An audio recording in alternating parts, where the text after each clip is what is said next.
What's good, guys? This is the last minute final predictions. We judge our last minute predictions based off of the last final ceremonial weigh-ins, judging our last and final predictions based off of how the fighters look on the scales and how they look faced off against each other. Diego Lopes versus Brian Ortega has been moved up to 155, and Gene Silva was the only fighter to miss weight. Brian Ortega will be forfeiting 30% of his purse. And let's get into it, guys. With the first fight, we have Ricky Simón versus Vinicius Oliveira. Ricky Simón is he is the favorite, moderate favorite at a minus 245 versus Vinicius Oliveira at plus 200. Vinicius Oliveira is coming off of that crazy KO off of Sopai after he was getting controlled. Let me just mute this. And it's going to be a good fight. It's going to be a great fight to start off the card. Vinicius Oliveira laughs at him and he says, "Ha ha ha, you're going to lose tomorrow." Ricky Simón, he barks like a dog. We got the final face-off. We look at them face-off. Vinicius Oliveira's huge. I have Ricky Simón. This is where you're going to judge and see my final predictions based off the face-offs and see if I have any pick flips. I'm going Ricky Simón to win this fight. Unanimous decision, 29-28, 29-28, and maybe split decision. It's going to be a great fight, guys. Great fight. Vinicius Oliveira's a dog, though. You can't go wrong with choosing his side. Then we got 705. Rey Susaira versus Carlos Hernandez. Carlos Hernandez is a plus 350. Minus 450 for Rey Susaira. He trains with Tsuruya. Minus 450 is better than what he was earlier. He was a minus 500, minus 550. I'm going to be taking Rey Susaira to win this inside the distance or decision, double chance by submission or on points. And I think if he's not able to control Carlos Hernandez is gonna look like the favorite because Carlos Hernandez has crazy scrambles, gets right back up. He doesn't stay a lot of time on bottom, and the only person who made him kind of look a little amateur was Tsuruya. So let's see if his training partner is exactly like or has some similarities and they have some things in common. I'm going Rey Susaira to win this fight by submission or on points at a minus 450. But you can slim it down if you do the double chance on FanDuel. Let's get it, guys. You look at this. We look at this face-off, too. It's crazy because Carlos Hernandez is huge, bro. I thought he's actually bigger than Rey Susaira, so at a plus 350, it's not wrong to take him. Carlos Hernandez, he has a chance. He finished Dennis Bondar with those elbows, late stoppage, vicious ground and pound. Bro, this shit's going to be fucking lit. Give me Rey Susaira by submission or on points to win this fight. At a minus 450, I'll take him to anchor my parlay piece. Next fight, 819, 819. Just to avoid copyright, Andrei Arlovski versus Martin Buday. Martin Buday is the favorite at a minus 260. Andrei Arlovski is a plus 215. When we look at these guys, bro, Andrei Arlovski is the oldest guy on the card. 46 years old, veteran in the UFC. Every fight of his goes the distance, so I have over 2.5. But Martin Buday, he could ground and pound him, maybe try to find a submission if he takes him down. I think this fight goes the distance. I think this fight actually goes over 2.5. And I'm going to be taking Martin Buday to win this fight, not only by decision. I think it's going to be unanimous, 29-28. 29-28, maybe 30-27. But this fight is the least exciting fight in the entire card, in my opinion. But Andrei Arlovski, let's show him some respect, and if he can leave off this division with a win and retire, that'll be even better for all of UFC fans. But I think Martin Buday is going to get this done at a minus 260, plus 215 for Andrei Arlovski. Give me the minus 260 to win this fight and to win this unanimously. 29-28. We look at them face off. It's crazy because it's not that much of a size disparity. I know this fight definitely goes the distance, bro. If you want to use the bathroom during this fight, bro, go. 9:51. Michelle Waterson versus Gillian Robertson. Gillian Robertson's a minus 188. Michelle Waterson's a plus 158. Michelle Waterson's coming off of losses, and she's coming off of a skid. She's on the decline of her career, but I think Gillian Robertson is coming into her own, and if anybody's closer to the pinnacle of their career, it's Gillian Robertson, the one with red hair.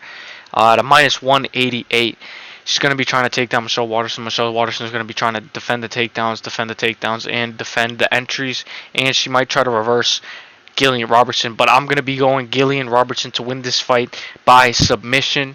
And there's this double chance where you could go Gillian Robertson wins by submission or on points. So I'm going by that double chance. I'm going over 1.5, over 2.5 if you're feeling a little risky. Not that risky. This fight is most likely going to go the distance. Somebody's going to win by decision on points. This fight's going to end on points. I have I have Gillian Robertson to win this fight by submission in the 3rd round or decision. So it's going to be one of those. It's not going to be KO. I don't see Gillian Robertson KOing Michelle Waterson, although she has been KO'd in the past. Michelle Waterson, age has to play a factor at some point, and I expect Gillian Robertson to have better entries in this fight and beat her by unanimous decision, 29-28, 30-27, 29-28. Let's get it. No pick flips yet. 11:30. Payton Talbott versus Yanis Ghemmouri. Yanis Ghemmouri is a plus 980. Payton Talbott's a minus 1,800. He was a minus 2,200 earlier this week, and now he's a minus 1,800. I use him as the anchor to my parlay piece. Uselyis and Payton Talbott are both in that parlay. And I'm going to be taking, to slim it down, I'm going to be taking Payton Talbott to win this fight by KO or on points. You have to pay attention to how Payton Talbott wins his fights. It's usually by 2nd or 3rd round KO. So I sprinkled 2nd and 3rd. And he never wins in the 1st round. It always goes over 1.5. If your bookies have the over 1.5, it's a minus 160. It might be a little higher now, but over 1.5 definitely hits. Payton Talbott sometimes needs to get into rhythm, and then he finishes his opponent. Also, if you think this fight goes the distance, it's plus money, and that's not surprising at all. And it could be possible. But I have Payton Talbott to win this fight by KO, 2nd or 3rd round, and to finish Yanis Ghemmouri at a plus 980. Massive, biggest favorite on the card. I'll take him, and I'm not proud of it. I'll take Payton Talbott, man. It's crazy when we look at this, because when we look at them face off, that's what I gotta be showing too. I gotta be showing the face offs. When we look at them face off, bro, it's like Payton Talbott already knows he's gonna win, and bro, it's like he's just gonna run right through him. This guy's showing up on short notice as well, so that's why Payton Talbott's such a big favorite, and also his skill set. Crazy tattoos. Give me Payton Talbott to win this fight by KO, 2nd or 3rd round. 1440. No. Charles Jourdain. Charles Jourdain versus Gene Silva. Charles Jourdain is a minus 115. Gene Silva, the only fighter to miss weight on this card, at a minus 105. He was earlier plus 105. Now he's minus 105. So many people are maybe expecting him to win. And nobody's taking into consideration the weight cut. He missed by 2.5 pounds, I believe. Charles Jourdain confronts him, and he says, bro, it's not professional to miss weight. You know, he had an hour, and he still missed weight. He just missed weight on purpose. He didn't even try to cut the extra pound. And for that, this is my lock of the week, by the way. So I'm going Charles Jourdain to win this fight by unanimous decision. I think it even goes split decision. That's how close I think this fight's going to be. And I think it's going to be 29-28 Charles Jourdain, 29-28 Gene Silva, and then 29-28 Charles Jourdain. Charles Jourdain tends to, go the distance and tends to make fights closer than they need to be. So I'm going Charles Jourdain, lock of the week, to win this fight, beat Gene Silva, and make him pay for missing weight. Charles Jourdain expects, Charles Jourdain is a taller fighter, and he still made weight. So it's funny how his opponent Gene Silva always, makes a long walkout. We had to wait for him so long just to walk out into the octagon, and then he was trying to do the same thing in the ceremonial weigh-in where he takes a long time to walk in. And Gene Silva, man, I'm going Charles Jourdain, lock of the week, to win this fight by split decision, 29-28. May the best man win, though. That fight, lock of the week, risky lock of the week. Let's get it. Chalky. Let's get it. 1440. Cub Swanson, SoCal versus Andrei Fili. Cub Swanson is plus 186 versus the minus 235 Andrei Fili. Andrei Touchy Fili, longer, taller, faster, younger fighter. Although Andrei Fili is 35 or 34, Cub Swanson, he has a very youth advantage on Cub Swanson. Cub Swanson is a power puncher, though he might hit harder than Andrei Fili, and Andrei Fili has been knocked out by Danny Ige, and he's been knocked out by a couple other fighters in the UFC before. This is going to be my first official pick flip. I was going Cub Swanson, but now I'm going Andrei Fili, man. I'll take the minus 235, although it's risky because his chin has to play a factor. And if Cub Swanson touches that chin, you're going night-night. But I think that Cub Swanson is just going to be a little slower and too slow for Andrei Fili. I think Andrei Fili is going to come into his own, and he's going to look really good. And it's just that he can't get too much into a firefight with Cub Swanson because you don't want to brawl with a guy like Cub Swanson. You know, Cub Swanson always ends up on the right side of the brawl. So if he can keep this technical and keep it on the outside and circle around, I got Andrei Fili at a minus 235 to win this fight. And I think this fight goes the distance. But I wouldn't be surprised if somebody gets finished this fight. Let's get it. I think somebody gets finished this fight. Give me the under 2.5. Give me Andrei Fili to win this fight. I think if somebody's gonna finish though, it's most likely Cub Swanson to finish Andrei Fili. So I'm getting Andrei Fili. Under 2.5 is a little risky. I'll take Andrei Fili just to win money line. But I think Andrei Fili is gonna win this by unanimous decision. 29-28. 30-27, and maybe another scorecard 29-28. I think Cub Swanson wins the first or the second round. It's going to be controversial, but it's going to be a great fight. Barn burner. Awesome. When we look at these guys, Andrei Fili is mogging him. But you can't look past a guy like Cub Swanson because he's here to fight, man. And he's not here just to collect a paycheck, man. He's here to actually take some head off. Next, 16.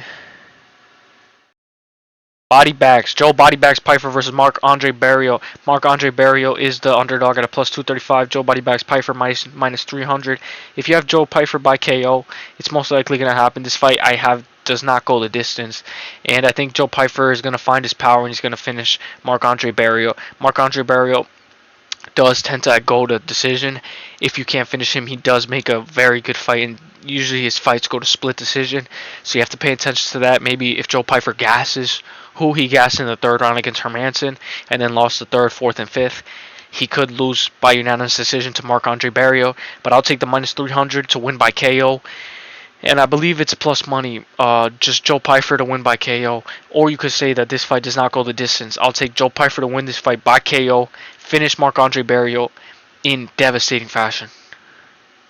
Like bad. And one of my more confident picks of the card. So may Joe Pyfer, body bags, salty Joe Pyfer win this fight by KO. Let's get it. 17:38. Ian Machado Garry versus Michael Venom Page. Ian Machado Garry claimed that Michael Venom Page was spying on his camp, trying to infiltrate and trying to get information out of Ian Garry, shoot the box, and try to see Ian Garry's style and his habits. And Ian Garry basically exposed MVP for that and called him out on it, and MVP didn't deny it. So I believe it's true. And then after that, they were playing with the baby. So this is going to be a fun fight, man. This is going to be a fun fight. I think Garry can shoot some takedowns, and I think he can mix it up. MVP was getting controlled a little bit by Kevin Holland, and if you want to beat MVP, you should be able to take him down. Ian Machado Garry to minus 164. He was a minus 128 earlier, so he grew as a favorite. Massive, over like 30 points he grew. And I think MVP at a plus 134 is better. I know he has a chance to lose this fight even by KO, or he could get taken down. Ian Garry's going to have the purple shorts like from Cage Warriors. And some people say if you don't watch his Cage Warriors fights, you don't know that Ian Garry can wrestle too. He will be wrestling. I see Garry shooting. Trying to mix it in. But I see MVP being too much, being too fast. And his rhythm is going to affect Ian Garry. And also, if this can play a factor, I think, don't take me on it, the taunting. I think the taunting will get into Ian Garry's head, and this will be a chess match. And all Garry needs to do is just slip a little more into that brawl, which he tends to against Song, I believe. He got dropped because he was looking for the left hook doubled, and then he got caught, and he got dropped, but he shows that he has good recovery. I'm going to be taking Michael Venom Page to win. Oh, I have this fight definitely goes the distance. That's what I have. This fight definitely goes decision, although it's risky because Ian Garry could get the knockout. I don't see MVP getting the finish. If somebody's going to finish, it's probably Ian Garry. And let's see how they look facing off. He does a little Venom strike. I got MVP at a plus 134 to win this fight by unanimous decision. Split. You know, though, if this goes decision, they might even give it to Garry like a crazy robbery. So I got MVP to win this fight by 29-28 split. BBL. BBL Gary, 29-28, Michael Venom Page, and 29-28, Michael Venom Page to win this fight by unanimous decision. By split decision, not unanimous. Split decision. By far my most anticipated fight of the card.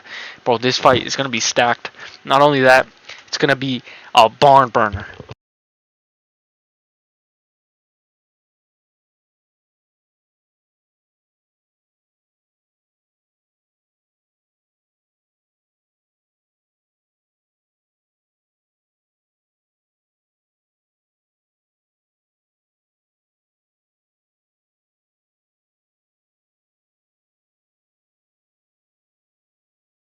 I'll take the plus 134 to win this by split decision. If you want the minus 164, take it right now because it's going to grow bigger. And I'm waiting and I'm counting on MVP to maybe lose the first round but come back in the second and third. I'll take MVP to win this fight at a plus 134. But if you want Ian Machado Gary, don't let me convince you otherwise. Go with what you got. Go with your gut. I'll take MVP though for this one.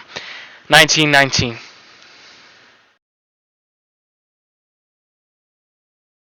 Mayra Bueno Silva versus Macy Chison minus 110 versus minus 110. Identical, bro. The odds are exactly identical, bro. Macy Chasson has a chance. She's gotten TKO'd to the stomach kick by Arena Donna. But she's good, man. She's good. And Mayra Bueno Silva tends to gas. You know, Raquel Pennington showed that if you have a good 1-2 and good dirty boxing, you can, and good takedown defense, you can beat Mayra Bueno Silva, and that's exactly what Macy Chasson has. But I think Mayra Bueno Silva will get the submission. And not only that, this was a great stare down. They actually end up staring at each other for a longer time than expected. Macy Chasson's longer, but I think she's going to get wrapped up. Mayra Bueno Silva has very good submissions. You know, she got Holly Holm in a ninja choke. I think Mayra Bueno Silva is not going to look good early, and she might lose the first round second, and I think she's going to get a submission. I think she's going to lose. She's going to look like she's losing, and Macy Chasson is going to grapple, and then she's going to get caught up and caught into a Darce choke or a ninja choke. Give me Mayra Bueno Silva to win this fight at a minus 110. Almost even, bro. You can flip a quarter on it and just choose one fighter and they'll probably win. 50-50 chance. Guys, I have this fight definitely goes over 2.5 and that this fight definitely goes the distance. So it's like a minus 200. So if you put that with Payton Talbott and Ray Susaida, and if you put Joe Pyfer in that, it's already plus money 4 legs. Joe Pyfer, Ray Susaida, Payton Talbott, and over 2.5 for Mayra Bueno Silva, Macy Chasson, or over 2.5 for Gillian and Michelle Waterson. One of those fights is definitely going the distance. 2 women MMA fights. One of them has to go the distance, guys. Next, we got Anthony Lionheart Smith versus Roman Dolidze 2052. 2052. Anthony Smith steps up. Jamal Hill versus Raunchy was the first one. Then it was Jamal versus Olberg. Then it was Anthony Smith versus Olberg. Now it's Anthony Smith versus Roman Dolidze. After all that bullshit, plus 122, Anthony Smith, still the dog versus Roman Dolidze, who's moving up from 185 to fight Lionheart Smith. I thought Roman Dolidze would be small, bro. I thought he would be smaller than Anthony Smith. And in fact, he's actually almost the same size. So when you take that into consideration, bro, Anthony Lionheart Smith doesn't finish anybody. He couldn't finish Walker, who tends to... He went 15 minutes with Walker, and he couldn't even catch Walker on the chin once. And I think Walker has no chin. So if you can't catch Walker on the chin, I think Roman Dolidze is going to hit harder. It's going to be faster. And the grapple exchanges, you know, maybe if Roman Dolidze has sloppy takedowns, sloppy left hooks, sloppy right hooks, he makes things work, and then he'll eventually take down Anthony Smith. I just don't know if he finishes him or not. This is a official pick flip, second official pick flip. Roman Dolidze to win this fight at a minus 150. Let's get it. Plus 122 for Anthony Lionheart Smith. You could never doubt him. Submitted Victor Petrino. Could jump on a guillotine for this one. He could set up, you know, keep on jabbing Roman Dolidze like Imavov. Replicate what Imavov did. But I think within the span of 15 minutes, Roman Dolidze is going to try to get this down. And he probably can if he wants to. Give me Roman Dolidze at a minus 150 to win this fight. Me personally, I think it's going to be by unanimous decision. And I have this fight goes over 2.5, even though it's risky. It's at a minus 104, and under 2.5 is the favorite. So I'm taking Roman Dolidze at a minus 150 to beat the plus 122 favorite, Anthony Smith, by unanimous decision. or inside the distance, but more likely unanimous decision after grinding out a hard-fought 15-fought battle after losing the first round. Give me Roman Dolidze to win this fight by unanimous decision, 29-28, 29-28, and 29-28. I just think Anthony Lionheart-Smith is always a company man, but he needs to capitalize, bro. You have to hurt Roman Dolidze. I'm going to be cheering for Anthony Smith, but you have to hurt Roman Dolidze if you want respect, because Roman Dolidze is just going to keep walking down, and he's a wild card. So I'll take the wild card, although it's on 6-day notice for him, like literally 6 days notice. So I'm taking a little bit of a risky, Hail Mary, but let's go. I'll take it. 25-39. We look at them, bro. I mean, you could just look, bro. Bro, this is going to be a fight. I skipped this one. For betting, bro, I skipped this one. Because, hell no, I'm not choosing one of these guys, bro. Bro, I can't trust one of these guys, bro. I'm trying to find 25-39. Brian Ortega, the Eagle, versus Diego Lopes at a -144, +118 for Brian Ortega. Brian Ortega was not able to make weight at like 3:50 in the morning. He was already 156 or something around there. So they called Diego Lopes and they tell him to stop cutting weight. And this fight is now at lightweight, and I think that favors Brian Ortega.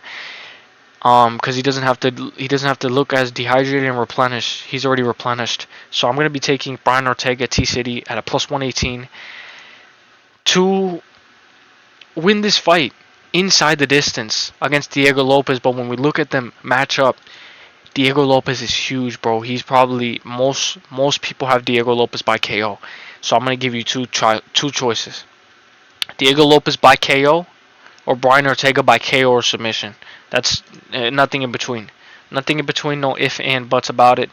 Diego Lopes by KO or Brian Ortega by submission or inside the distance. And when you flip a quarter on it, number 3 at the featherweight division, who's been at the top of a young man's game for a long time, fought people like Alexander Volkanovski. I know he's been inactive, had a very good resilience against Yair Rodriguez, came back, submitted him, has better BJJ, and can capitalize off of Diego Lopes. It's just that if he gets stunned and he tries to clinch Diego Lopes is going to catch him like he caught Sadiq Youssef, and I think Brian Ortega has to be careful. He might get dropped. He might get dropped in the first round, overwhelm the storm. And I'll take the +118 to finish this fight inside the distance. I think somebody gets finished this fight. This fight definitely does not go the distance, in my opinion. Somebody's going to get finished. 22 finishes on Diego Lopes' side. BJJ Master on Brian Ortega's side. Crazy submission game. We'll see a lot of good scrambles, but I think that this fight's going to cancel out and they might be striking with each other until somebody jumps on something. And if somebody's going to jump on something and look for a finish, it's going to be Brian Ortega. Give me Brian Ortega at a +118 to finish this fight by KO or submission inside the distance. Just finish this fight inside the distance, win this fight, and finish Diego Lopes, number 10 in the world. Crazy fight. And I know a lot of people have Diego Lopes, and you can have him, Diego Lopes. -142 is great. -144, that's perfect. So if you're going to take Diego Lopes, you could take Diego Lopes. You could take Gillian Robertson. You could take Ian Machado Garry and Body Bags Pyfer. But what I'm going to be taking is Joe Body Bags Pyfer, Payton Talbott, Ray Susaira, Gillian Robertson, over 1.5 for the Payton Talbott fight. And I'll be taking Brian Ortega, T-City, to win this fight inside the distance. That was the co-main event, bro. That was literally the co-main event, 31-44.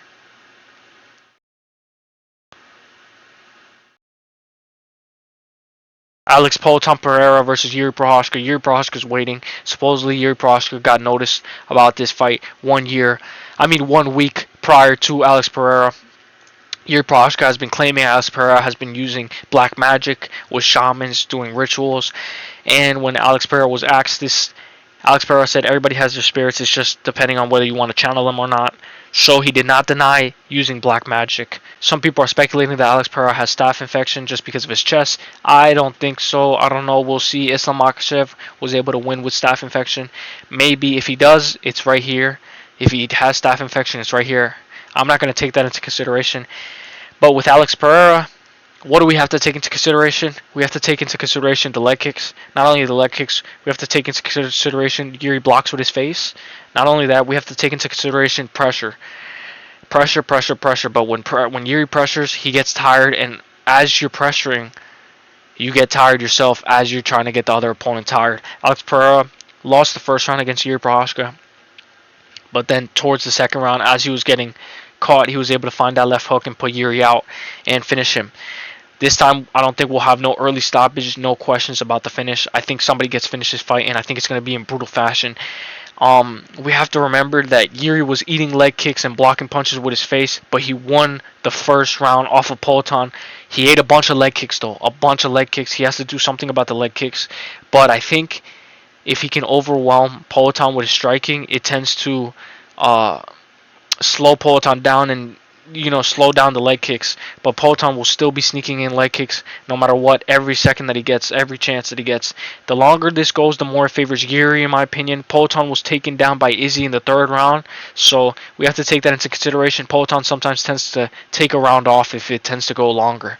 So with Yuri, you can't take rounds off, though. You have to put pressure on Yuri in order to beat him. Yuri has a 100% finish rate, and I don't think he's ever won the distance. I don't think Yuri has ever won the distance, so somebody's going to get finished this fight. This fight definitely doesn't go the distance, and let's break down the odds.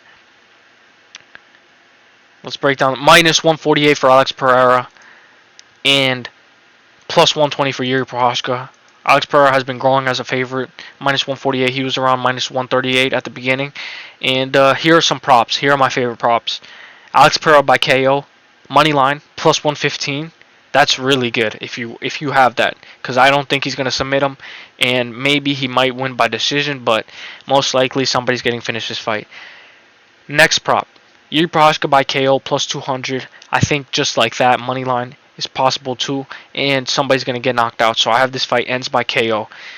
My favorite prop of the night, my most anticipated prop, my most anchored prop, the prop that anchors my whole parlay, over 1.5 for the main event. I think this fight goes over 7.5 minutes, and although somebody might get finished this fight, they always go over 1.5 almost all the time, other than with Jamal and Alex Pereira. But the first fight of Yuri Prochazka and Payton went over 1.5.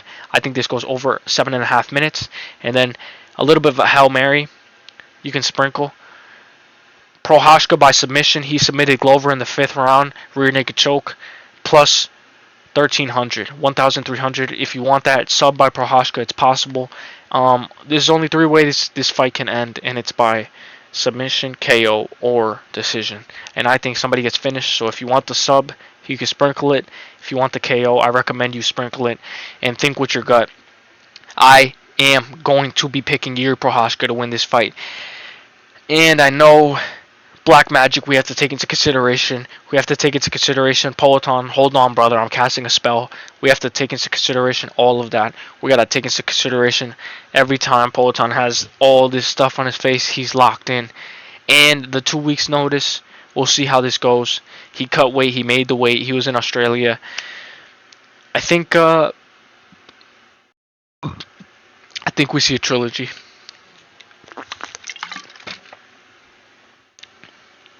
I think we're going to see a trilogy, because I think Yuri Prochazka is going to win this fight by brutal fashion. I think he's going to KO Alex Pereira.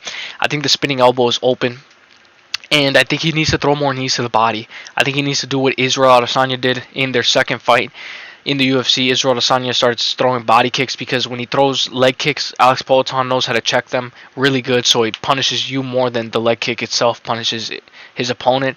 So you got to throw body kicks. Payton tends to block with a high guard, so the body's going to be open. I want to see knees from Yuri, and I want to see spinning elbows. And not only that, I want to see Yuri take down Payton again. And I know it's going to gas him a little bit, but he needs to gas in order to get Payton tired. I think Payton's going to get more tired as this fight goes on. He didn't look that tired when he went 5 rounds against Izzy, but he did take off a couple rounds. He took off 2 rounds. I had this fight going 2-2 going into the 5th round. He tends to make the fight a little bit more competitive if he can't finish you. So I have Yuri Prochazka, as the fight goes longer, to overwhelm and drown Alex Pereira and finish him inside the distance. 3rd or 4th round KO. Give me Yuri Prochazka to win this fight by 3rd or 4th round KO. Guys, if you guys liked the video, if you want Alex Pereira, take plus 115. You could take that. But I think rematches never play the same. And I think Yuri Prochazka is going to get the KO in the 3rd or 4th round. Because Alex Pereira is not going to be able to find the finish. And he's not going to be finding the left hook that he's looking for. Although Yuri Prochazka tends to block with his face. I think his unorthodox striking is going to make a big factor. And I'll be taking Yuri Prochazka to finish and chin Alex Pereira. He's been chinned before in the past. I know people say that it was because of his weight cut, but it's also because of his defense. When he tends to go in, he's a pressure fighter. He tends to do better moving forward. When he tends to go in, he tends to, have success. Although he was on the back foot when he KO'd Yuri Prochazka, the left hook was open because Yuri made a mistake and he rushed in. I don't think Yuri makes that same mistake twice. Although I'm banking on a lot and I'm asking for a lot, I'll take Yuri Prochazka by KO 3rd or 4th round just because I think he can find him and I think rematches never play the same. This is going to be a banger fight. Over 1.5 is definitely the anchor. Let me know what you guys think, guys. Drop a like on the fucking video. Subscribe to the fucking video. And let me know your most anticipated fight, bro.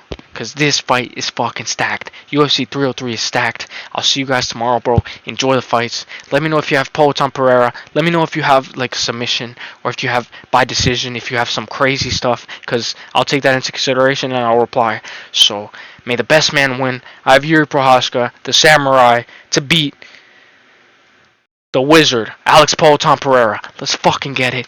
Drop a like. See you guys tomorrow. See you guys Sunday. And we have no fights next week, so enjoy the fights this week, guys. Peace. Hey. Over 1.5. Let's get it.